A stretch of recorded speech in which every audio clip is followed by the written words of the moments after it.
Universitas Pelita Bangsa.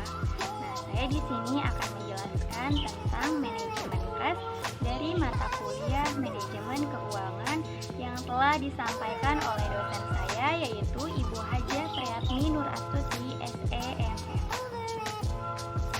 Nah, baik, yang pertama itu saya di sini akan menjelaskan penjelasan kas.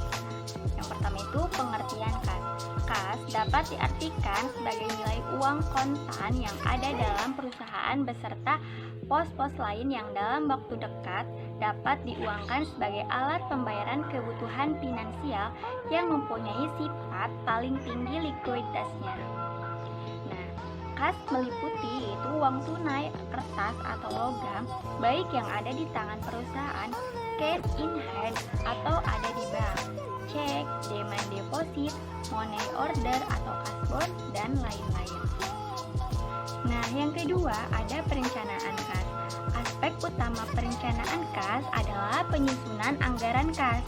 Manajer harus menyiapkan daftar kegiatan untuk menimbulkan kas atau pembelajaran dan kegiatan menggunakan kas, pengoperasian dan penginvestasian. Atau membuat proyeksi cash inflow, cash outflow, dan balance atau saldo. Agar tujuan tercapai, ada dua hal yang harus dilakukan. Yang pertama itu menentukan sumber penerimaan kas. Misalnya, kas dari operasi rutin, kas dari pelunasan, utang jangka panjang, investasi dari pemilik, penjualan aktiva tetap, mengeluarkan obligasi, dan lain-lain. Yang kedua, menentukan rencana penggunaan kas. Misalnya, pembayaran dividen, pembayaran utang, jangka panjang, pembelian aktiva tetap, membayar gaji karyawan, dan lain-lain. Berdasarkan dua hal tadi, maka manajemen dapat mengetahui seberapa besar kas yang dibutuhkan atau seberapa besar kas yang menganggur. Selanjutnya, dapat ditentukan langkah selanjutnya terhadap kas yang berlebihan atau menganggur. Nah, yang ketiga ada sumber kas. Nah, sumber kas itu yang pertama, hasil penjualan tunai dan penerimaan piutang. Yang kedua, penjualan aktiva tetap. Yang ketiga, penjualan atau emisi saham atau adanya penambahan modal oleh pemilik. Yang keempat, pengeluaran tanda bukti hutang seperti wesel, hutang obligasi, hutang bank, dan lain-lain. Yang kelima, penerimaan di luar usaha perusahaan. Yang keenam, adanya penerimaan kas dari sewa, bunga atau dividen hadiah atau restitusi pajak dari periode sebelumnya. Nah, yang terakhir ada penggunaan kas.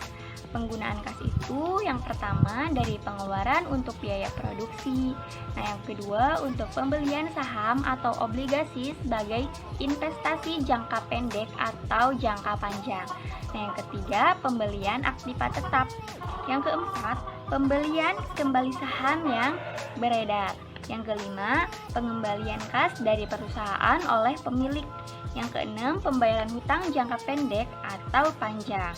Nah, terus ada pembayaran sewa, bunga, pajak, dan lain-lain.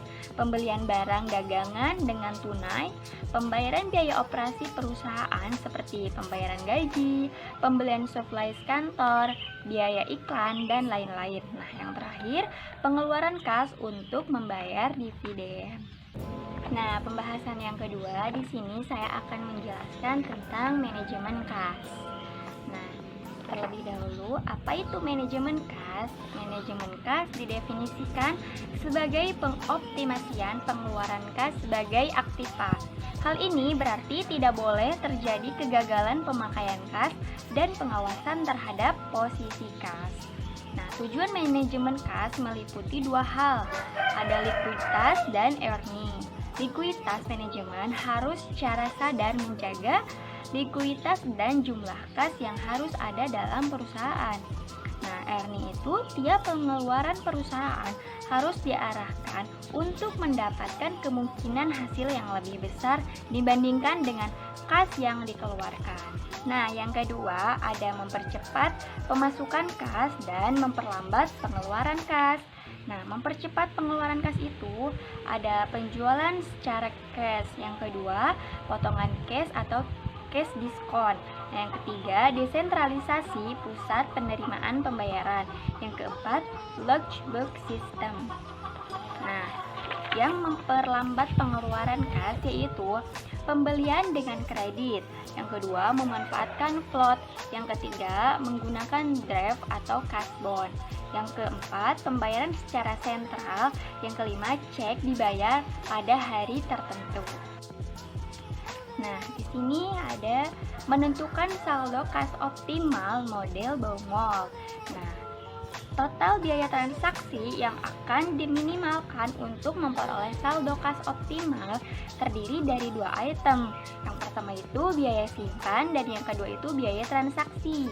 Nah, di sini rumusnya itu adalah biaya total sama dengan biaya simpan ditambah biaya transaksi. Nah, TC sama dengan buka kurung C dibagi 2 tutup kurung I ditambah dalam kurung T dibagi C dikali B.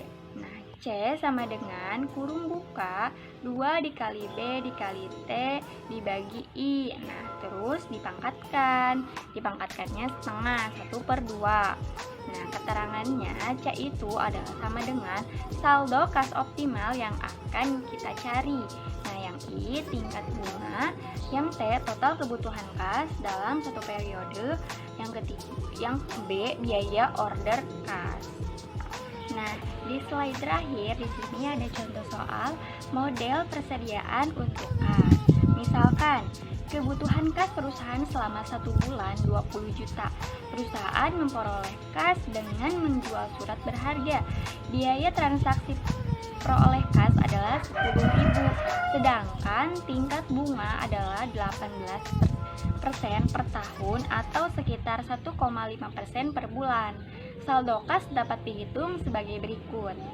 C sama dengan 2 kali 10.000 dikali 20 juta dibagi 0,015%, terus dipangkatkannya itu setengah. Nah, hasilnya itu 5.163.978. Nah, itu adalah kas optimalnya.